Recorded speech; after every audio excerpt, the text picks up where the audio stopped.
Mata Duolo Topot Silita, Rumah Literasi Gorontalo.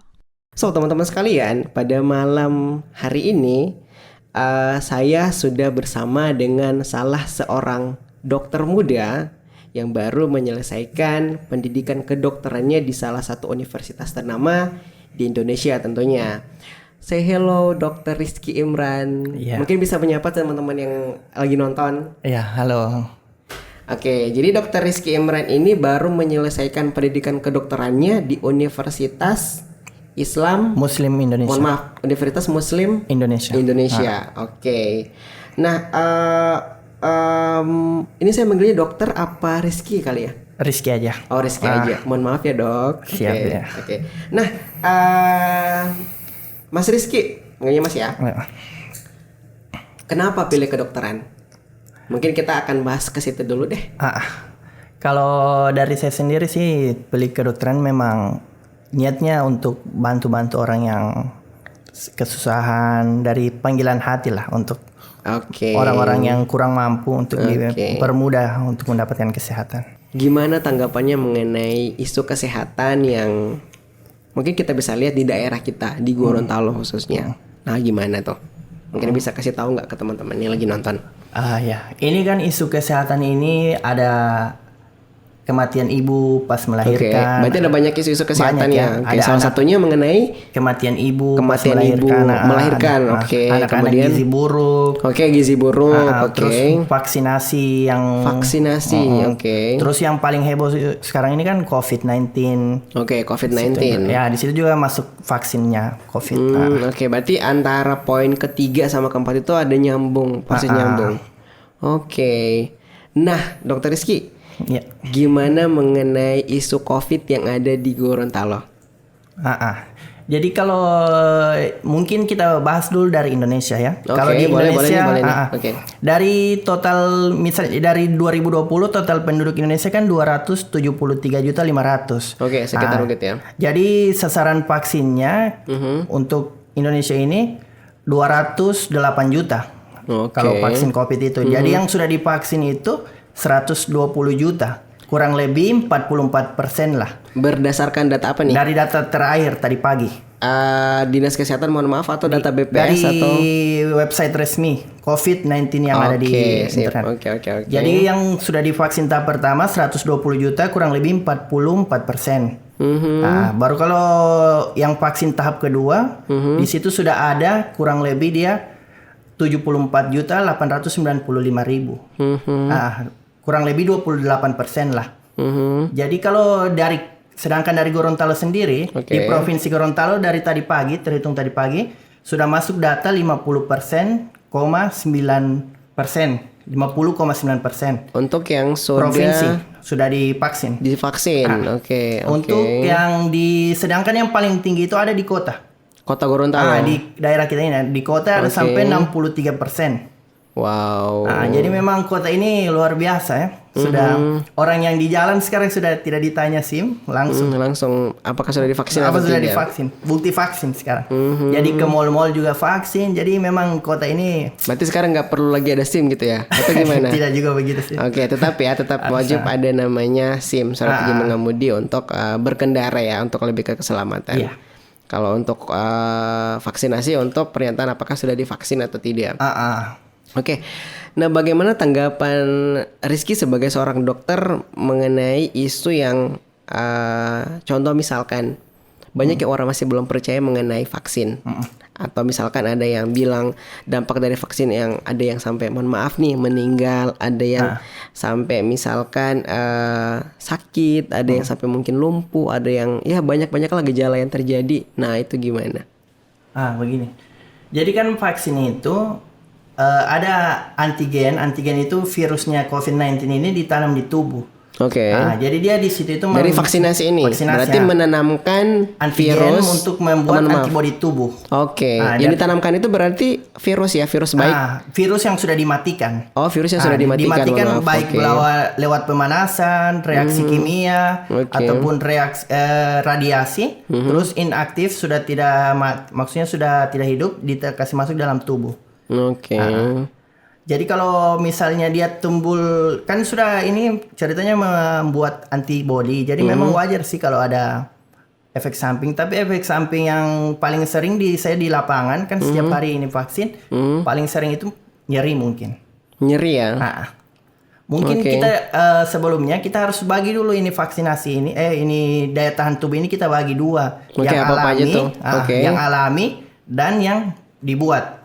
Alami ini dibagi lagi dua, aktif pasif. Aktif ini yang orang Indonesia paling banyak. Jadi ini aktif ini orang yang kena COVID sembuh dia dapat antibody.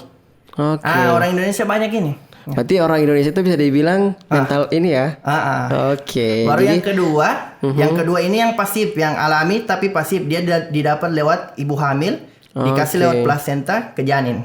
Gitu. Baru yang kan ada alami dan buatan. Di buatan ini vaksin di situ.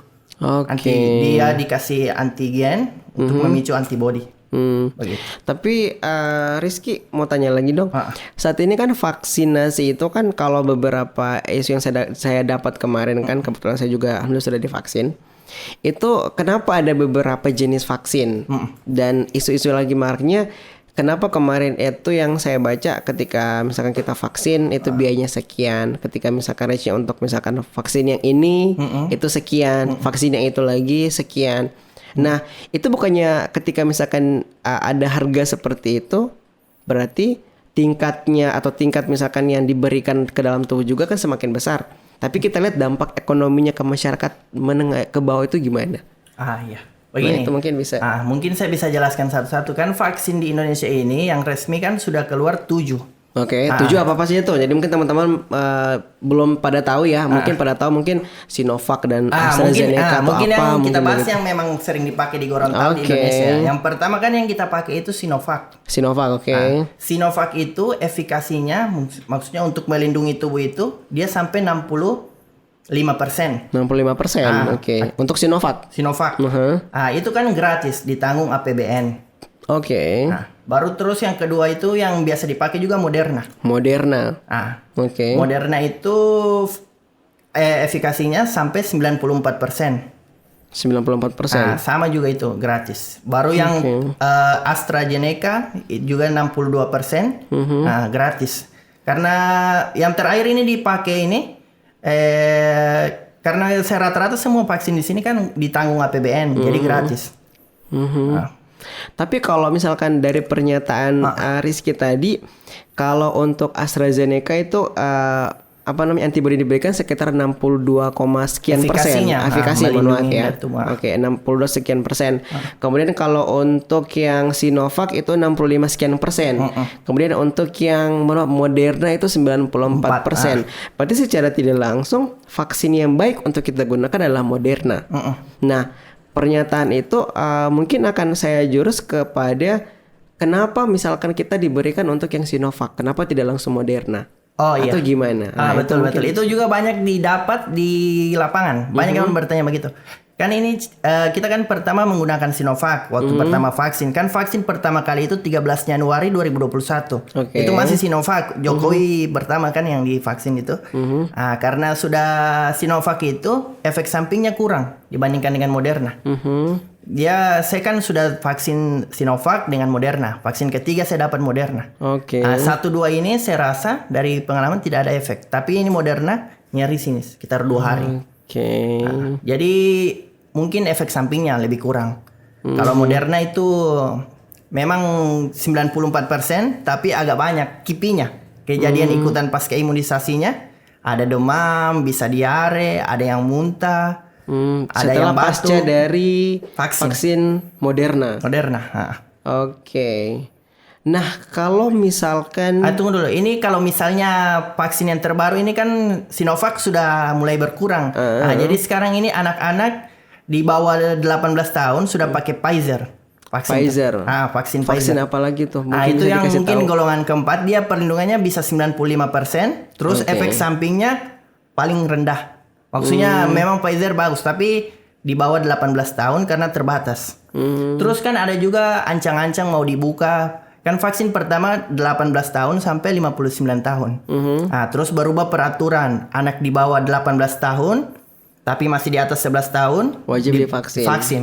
Sekarang ada peraturan baru lagi. 3 hari lalu disahkan Balai POM dan kemarin disahkan IDAI, Ikatan Dokter Anak Indonesia, kalau anak 6 tahun sampai 11 tahun bisa divaksin. Wow. Nah, jadi sekarang kita tunggu kan setelah dari IDAI dia masuk ke Kemenkes. Nanti sudah ada peraturan dari Kemenkes, baru anak 6 sampai 11 tahun mau divaksin. Itu kan supaya rencana mau dibuka sekolah kan. Jadi harus memang anak-anak semua harus divaksin. Harus divaksin, wajib divaksin ya. Nah, tapi Rizky, gimana tanggapan Rizky sebagai seorang yang bergaul di dunia medis ketika ada anggapan yang menyatakan bahwa vaksin itu hanya untuk mematikan atau mengurangi sisa hidupnya kita sebagai manusia. Contoh misalkan dari vaksin saja yang sudah diberikan itu sudah ada beberapa jenis. Itu buktinya kan. Dari segi penanganan ataupun dari segi misalkan reaksi tubuh yang diberikan itu pun berbeda-beda. Ada yang katanya misalkan tanpa ada efek samping, ada yang juga punya efek samping, dan mungkin dari pernyataan Rizky yang diungkapkan tadi bahwa ada juga yang saat ini memang sudah mencapai 95 sekian %. Nah, untuk kenapa misalkan tidak dari awal untuk misalkan ya sudah kita harus masuk ke golongan yang vaksin ini aja. Kenapa harus dipeta-petakan yang ya udah kita harus pakai vaksin yang Sinovac misalkan, mohon maaf nih. Kemudian harus pakai vaksin yang apa namanya yang mohon maaf apa tadi Moderna ya. Moderna. Kemudian ada lagi yang untuk itu kenapa begitu, dan kenapa misalkan tidak spesifik aja misalkan oh ya udah kita satu aja misalkan Indonesia pakai ini aja gitu. Kenapa harus misalkan ada beberapa jenis klasifikasi untuk vaksin tersebut? Nah, mungkin bisa kasih bukan kasih tips ya, tapi lebih kasih informasi ke teman-teman juga biar mereka tahu, punya juga bekal untuk bahwa oh ternyata pengetahuannya vaksin itu begini gitu lah. Mungkin bisa dijelasin nggak? Ini pertama kan kita menggunakan Sinovac. Nah, jadi karena Sinovac itu stoknya atau ketersediaan vaksinnya sudah berkurang.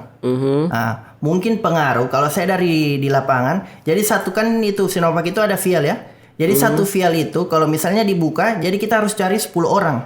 10 orang untuk divaksin. Kalau ini Sinovac, biasanya ini kan baru misalnya kan vaksin itu dari jam 8 pagi sampai jam 2. Nah, ini yang vaksin ini cuma 6 orang. Baru kita masa menunggu terus sampai besok pagi, kan tidak pulang-pulang. Jadi ini 6 vaksin yang digunakan di dalam ini, 4-nya dibuang. Kan ini vaksin ini tidak bisa disimpan kalau sudah dibuka. Jadi mungkin karena banyak yang begitu, jadi Sinovac semakin berkurang. Jadi setelah itu diganti ke Moderna. Itu jadi 2 ya sih, Moderna dengan itu yang Pfizer. Kalau Pfizer kan anak-anak tidak bisa Moderna, tidak dianjurkan, jadi ke Pfizer. Tapi kalau misalkan ada reaksi dari masyarakat mengenai mereka tidak mau divaksin dengan anggapan bahwa kita anggap adalah orang-orang primitif. Primitif ya maksudnya artinya ya udah kesehatan kita ya tergantung lingkungan kita begitu. Misalkan ada yang ya udah kita masa bodoh sama misalkan apa sih COVID, apa sih misalkan virus apa sih itu, ya udah kita dari dulu kok sampai sekarang kita begini-begini aja hidupnya tanpa ada misalkan ya misalkan. Nah, tanggapan seorang dokter Rizky mengenai tanggapan dari masyarakat yang seperti itu gimana? Kita ini mungkin bisa dianalogikan, diibaratkan kita ini berada di suatu kapal ya. Terus itu di kapal itu sudah ada tanda-tanda tenggelam, mau tenggelam. Kita diberikan pelampung kayak penolong begitu, tapi kita tidak ambil. Ini vaksin ini diibaratkan pelampung ini. Jadi kita sudah ditanggung APBN, sudah ditanggung negara, tapi kita tidak ambil. Jadi akhirnya ya tenggelam.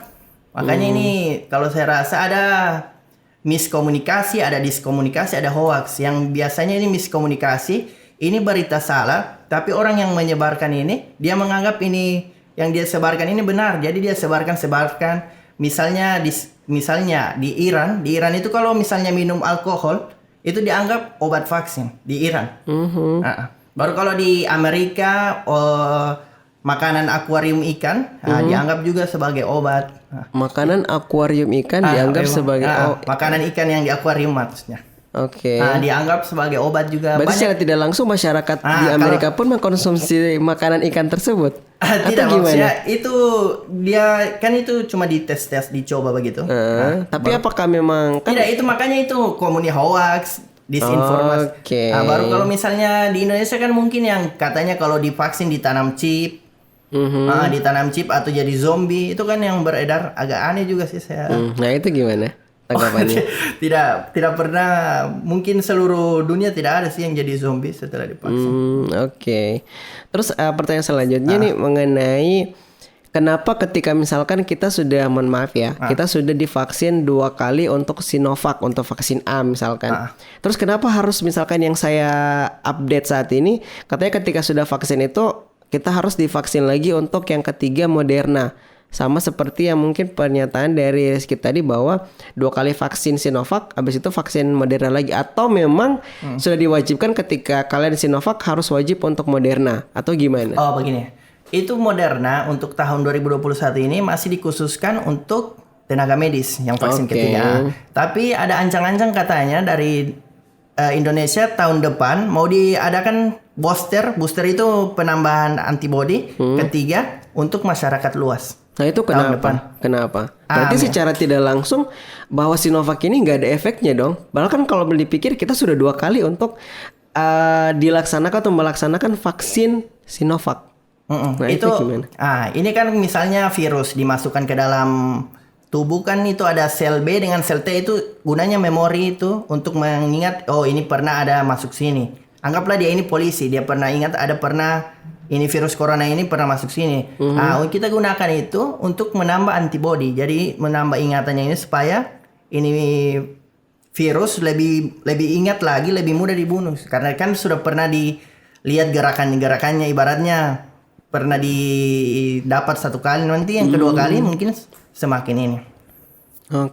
Semakin bagus dia menghancurkannya. Dan secara imunologi itu kalau misalnya orang sudah divaksin, mungkin butuh waktu 28 hari. 28 hari. Ini vaksin apa dulu nih? Ini vaksin yang kedua, Sinovac atau Moderna, bisa 28 hari baru aktif.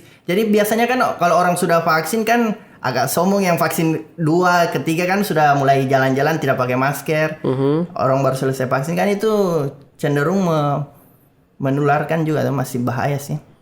Jadi mungkin 28 hari baru ini.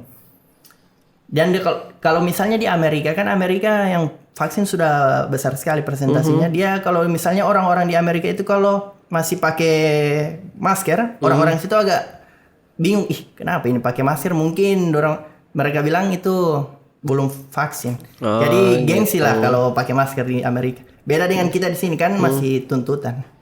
Iya, tapi kalau misalkan yang saya lihat ya, sekarang itu situasinya sudah lumayan banyak orang yang ya udah kan kita sudah vaksin, jadi nggak perlu lagi untuk pakai masker. Mohon maaf, untuk alat kesehatan itu kayaknya sudah mulai jarang begitu.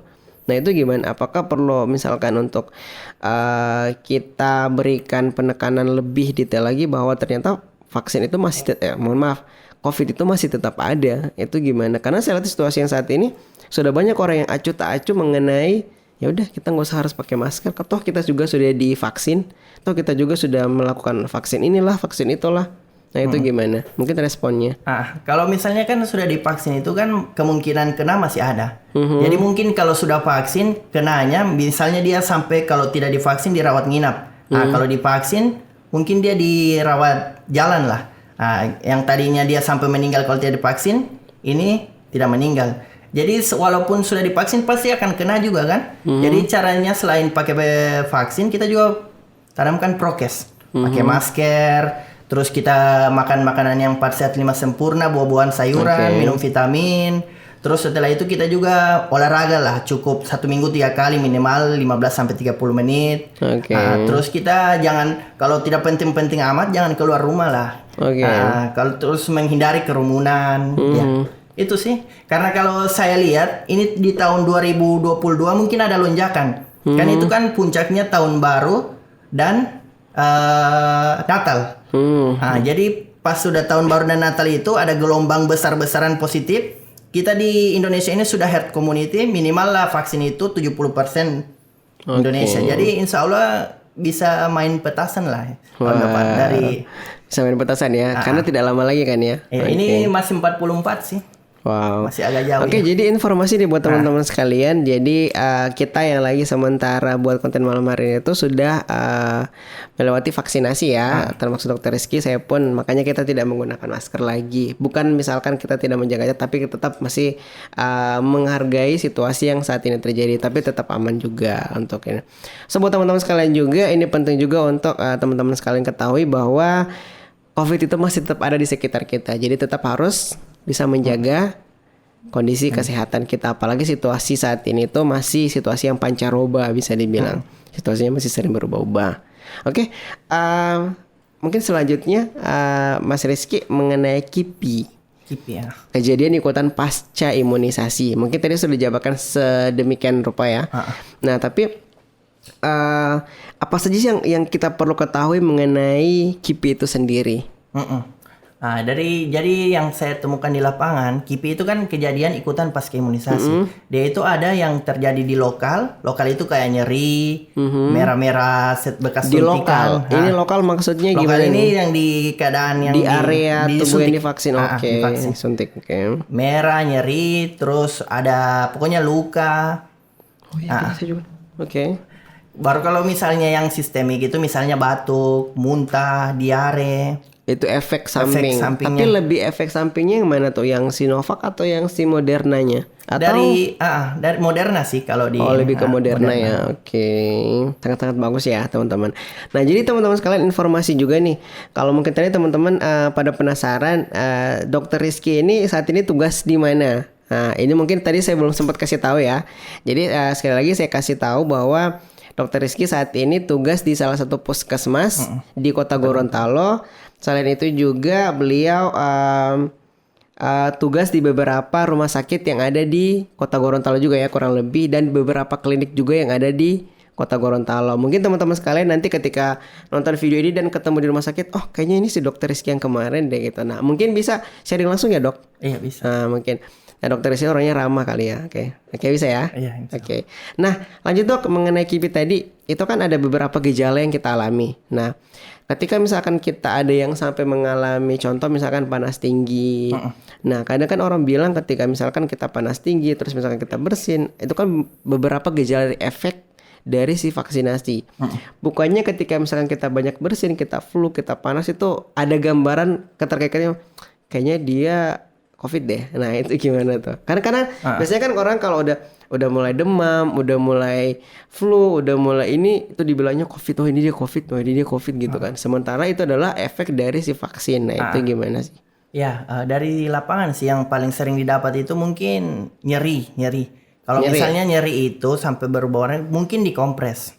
Nah, nanti kalau misalnya sudah tidak tahan dikompres, besoknya bisa dikasih paracetamol, obat penghilang nyeri. Obat penghilang nyeri. Salah satunya mungkin paracetamol. Paracetamol. Jadi kalau misalnya itu sampai flu itu sih jarang, tapi nanti insya Allah cuma nyeri itu, paling sering itu. Itu saja biasanya. Biasanya. Oke. Tapi untuk saat ini khususnya ya di Gorontalo itu sudah vaksinasi secara massal sudah dilakukan kurang lebih berapa persentasenya di Gorontalo? Kalau bisa tahu. Kalau di Gorontalo itu provinsi ya? Iya, untuk di provinsi Gorontalo sudah di atas 50%. Sudah atas 50%, berarti. Sedangkan kalau kita di Kota Gorontalo ya paling tinggi dari semua kabupaten, dia sudah 63%. Wow. Kan rata-rata nasional 44 tadi. Ini kita di Gorontalo udah 50% sudah di lebih atas ya. rata-rata nasional. Berarti mungkin ke depannya situasi mungkin sekolah, mungkin perkuliahan dan aktivitas lainnya mungkin akan secara massal akan dibuka besar-besaran lagi tanpa ada misalkan pakai shift-shiftan nih atau misalkan pakai rentang waktu untuk beberapa maksimal. Makanya itu yang 6 sampai 11 tahun mau dirundingkan lagi baru diumumkan, baru divaksin. Jadi semua anak-anak yang sekolah sudah divaksin. Oke. Nah, Dokter Rizky selama menangani atau menangani mengenai masalah vaksinasi itu kira-kira sudah berapa banyak yang divaksin atau misalkan yang Mas Rizky tangani untuk vaksinasi dan sudah beberapa gejala yang ditimbulkan dari efek vaksin yang menurut penuturan dari masyarakat atau penduduk yang divaksin, Mas Rizky? Kalau dari saya dari lapangan ya, sudah banyak lah di atas mungkin ratusan lah sampai agak ribuan. Tapi kalau yang KIPI-nya kejadian ikutan pasca imunisasi yang saya dapat mungkin dia pusing, tiba-tiba lemas, baru nyeri, baru panas, baru ada alergi di kulit. Nah, biasanya itu sih. Tapi kan paling sering ini orang vaksin sekarang karena mau keluar daerah. Iya. Keluar misalnya naik pesawat, kan sudah ada peraturan baru tanggal 2 November berlaku. Peraturan terbarunya kalau mau pergi ke luar daerah di Pulau Bali dengan Jawa, minimal harus ada vaksin 1, vaksin 2, terus ada PCR. PCR ini berlaku 3 hari. Baru yang swab antigen berlaku 1 hari. Oke. Jadi kan dulu kan kemarin cuma PCR, terus ini PCR ini mahal. Makanya katanya DPR negara tidak bisa berbisnis di dalam negaranya. Makanya ini PCR ini dianggap sebagai bisnis. Nah, makanya sudah diadakan peraturan baru. Sekarang sisa swab antigen. Tapi itu berlaku 1x24 jam. Oke. Nah, kalau di luar Pulau Jawa minimal vaksin 1. Vaksin 1 dan PCR 3x24 jam dan swab antigen 1x24 jam. Jadi kalau mau naik pesawat sekarang sudah lebih mudah lah. Sudah lebih mudah lagi ya untuk aksesnya. Oke. Mas Rizky, Dokter Rizky ya, mohon maaf. Selama menangani pasien itu ada ndak misalkan untuk spesifik, mohon maaf nih, ada pasien dengan gejala tertentu yang tidak bisa untuk divaksinasi. Nah, beberapa informasi yang saya dapat kemarin katanya, mohon maaf nih, orang yang kayak diabetes, orang yang darah tinggi itu katanya nggak bisa divaksin. Nah itu kenapa? Apakah memang efek samping dari vaksinnya semenakutkan itu, atau bagaimana sampai misalkan ada spesifik untuk misalkan beberapa penyakit yang tidak bisa untuk nanti divaksin. Contoh ibu hamil juga ya kalau kemarin ya. Itu kenapa? Oke, saya bahas satu-satu. Mungkin dari diabetes katanya tadi. Diabetes itu kalau misalnya dia bukan fase akut itu maksudnya kayak gulanya lagi naik sekali sampai pingsan, dia masih bisa divaksin. Oke. Tapi nggak ada gejala yang ditimbulkan dari efek vaksin itu nggak untuk tubuh. Insya Allah nggak ada. Kalau misalnya dia tidak fase akut kayak lagi terlalu tinggi. Baru kalau misalnya darah tinggi, kalau dari kita, dari dokter ini vaksin, kalau di atas 180, untuk darah tinggi nih. Di atas 180 tensinya, yang di atasnya sistol, kalau yang di bawah 100 itu tidak boleh divaksin kalau di atas 180. Jadi kalau masih di bawah 180 masih boleh divaksin. Kenapa? Kenapa kalau di atas 180 tidak boleh divaksin? Karena kita takuti nanti kan ada namanya stroke. Stroke karena terlalu tinggi tekanan darah. Makanya kalau di atas 180 kita tidak berani ambil resiko untuk vaksin. Biasanya kalau di tekanan darah sudah di atas 160 dia sudah punya 2 obat darah tinggi biasanya. Begitu. Kalau misalnya ibu hamil, ibu hamil pernah ada yang kalau ibu hamil ini biasanya memang kalau di bawah trimester 1, di bawah 3 bulan pertama dia tidak boleh divaksin. Kenapa? Karena ini di bawah 3 bulan itu kan pembentukan organ tubuh, telinga, mata. Jadi kalau misalnya divaksin, ditakuti masuk ke dalam rahim. Jadi mempengaruhi kandungan. Jadi dia bisa telinganya cacat atau matanya cacat. Makanya kalau di bawah trimester 1 belum bisa divaksin. Nanti trimester 2, 3 baru bisa untuk divaksin. Baru bisa divaksin. Yang penting tidak ada gejala-gejala gawat janin atau apa. Dan pada dasarnya semua penyakit itu bisa divaksin. Yang penting kita kontrol. Misalnya asma kan paling sering ini kalau orang polisi tangkap di jalan karena tidak ada vaksin, mereka alasan asma. Bilang, tidak boleh vaksin karena sering sesak napas. Baru kan kita juga di tim medis itu, maksudnya dokter itu kan punya stetoskop, jadi kita dengar, kenapa ini tidak ada tanda-tanda asma? Memang sekarang masyarakat sudah pintar-pintar lah buat alasan. Ada yang alasannya kejang-kejang. Baru ditanya obat kejang, dia tidak bisa jawab. Begitu sih. Oke. Dok, ada juga satu mungkin pertanyaan akan lebih itu ya. Saya pernah baca di salah satu artikel yang menyatakan bahwa mungkin itu informasi yang saya dapat bahwa pernyataan ya. Itu kan kalau misalkan kita mau vaksin kan ada pernyataan yang bakal kita centang ya. Nah, di situ ada pernyataan yang mungkin ini agak sedikit sensitif pertanyaannya. Di situ menyatakan bahwa ketika nanti ke depannya efek dari vaksin itu kayak gimana ya? Mungkin segitu ya. Efek dari vaksin itu misalkan sampai mohon maaf nih, sampai menimbulkan kematian atau misalkan gejala fisik yang artinya tidak bisa disembuhkan lagi, itu tim medis tidak ada pertanggungjawabannya. Nah, itu sempat saya baca artikel tersebut dan ada memang contoh surat pernyataannya. Nah, itu kira-kira apakah memang format yang diberikan itu memang berdasarkan dari format dari pusat langsung atau memang pusat informasi diberikan atau dibuat dari daerah sendiri. Dan kenapa ada pernyataan tersebut? Bukankah tim medis harusnya bertugas dan memiliki kewajiban untuk ketika sakit berarti bertanggung jawab secara penuh untuk kesembuhan dari si pasien? Kenapa ada pernyataan bahwa ketika nanti mengalami hal demikian, tim medis tidak memiliki tanggung jawab apa-apa? Nah, itu gimana? Itu namanya itu informed consent, lembar informed consent. Jadi semua tindakan medis itu kayak operasi, kayak membelah pur, mau sesar atau mau vaksin, semuanya itu ada lembar informed consent. Jadi di situ itu dia mau dijelaskan kelebihannya, kekurangannya, pokoknya dijelaskan semuanya yang dibutuhkan. Setelah dijelaskan kita tanya sama dia mau atau tidak. Dan kalau misalnya saya sendiri di lapangan, kalau misalnya ada yang takut, pasti saya kasih nomor HP. Karena pasti tidak ada satupun tenaga medis yang mau pasiennya ini celaka. Karena pasti dia juga kan, pasti dia adalah beban-beban di hati kalau ada apa-apa dengan pasiennya. Pasti kalau saya pasti kasih nomor HP yang kayak saya lihat rentan. Dan mungkin masyarakat jangan takut karena ini sudah dijelaskan dalam undang-undang. Kalau misalnya semua imunisasi ataupun vaksinasi ini, semua efek yang ditimbulkan ini ditanggung oleh negara. Jadi kalau misalnya ada apa-apa kan sudah ada undang-undang. Jadi pasti ditangani secara rinci ya untuk. Jadi kalau misalnya itu bisa dia, kalau misalnya ada efek samping dia dari puskesmas terus dilapor ke dinas kota, dinas kesehatan ya, dinas kesehatan kota, dinas kesehatan provinsi, baru di pusat. Jadi insya Allah tidak pasti juga kita bertanggung jawab lah masa kita langsung vaksin begitu. Nah, jadi teman-teman sudah ada informasi bahwa pernyataan tersebut sebenarnya tujuannya hanya untuk memastikan dan bukan berarti tim medis tidak memiliki kewenangan untuk misalkan atau kewajiban ketika nanti apa yang terjadi yang kita tidak inginkan itu tidak ada tanggung jawab. Dan berdasarkan pernyataan dari Dr. Rizky katanya sudah berdasarkan undang-undang bahwa setelah vaksinasi atau setelah imunisasi berlangsung atau misalkan efek dari itu ditanggung oleh negara ketika hal-hal yang kita tidak inginkan terjadi. Tapi wallahu alam juga kita kembalikan semuanya ke yang di atas. Nah, ngomong-ngomong soal COVID-nya, Rizky, di Gorontalo itu sendiri saat ini kita sudah masuk ke zona apa nih?